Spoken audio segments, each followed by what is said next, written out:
সম্মানিত উপস্থিতি, এভাবেই আল্লাহ রাসূল সাল্লাল্লাহু আলাইহি ওয়াসাল্লাম তিনি যখন মাইজ ইবনে মালিক রাদিয়াল্লাহু আনহু তার উপর যখন শাস্তি কার্যকর করলেন, তার উপর শাস্তি কার্যকর করার পর লোকেরা তার সম্পর্কে দুই ভাগ হয়ে গেল।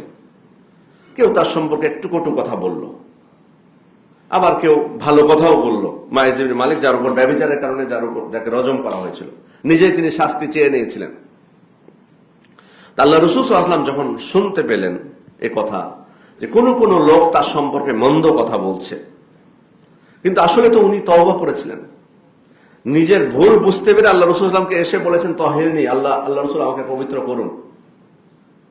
আল্লাহ রাসূল সাল্লাল্লাহু আলাইহি ওয়াসাল্লাম যখন শুনতে পেলেন যে তার সম্পর্কে, এমন ব্যক্তির সম্পর্কে, যদিও আমরা তাকে রজম করেছি তার পাপের কারণে, তার সম্পর্কে যখন কটু কথা বলা হচ্ছে, নেতিবাচক কথা বলা হচ্ছে, তখন আল্লাহ রাসূল সাল্লাল্লাহু আলাইহি ওয়াসাল্লাম তাদেরকে বললেন, লাকাদ তাবা তাওবাতান লাউ কুসিমাত বাইনা উম্মাতিন লাওয়াসিআতহুম। তোমরা কি জানো, তোমরা তার সম্পর্কে কটু কথা বলতেছো, তার সম্পর্কে নেতিবাচক কথা বলতেছো, কিন্তু তোমাদের জানা উচিত সে এমন তওবা করেছে যে সে তওবা যদি একটি উম্মতের মধ্যে, একটা জাতির মধ্যে ভাগ করে দেওয়া হতো, তো ওই তওবাই সবার জন্য যথেষ্ট হতো।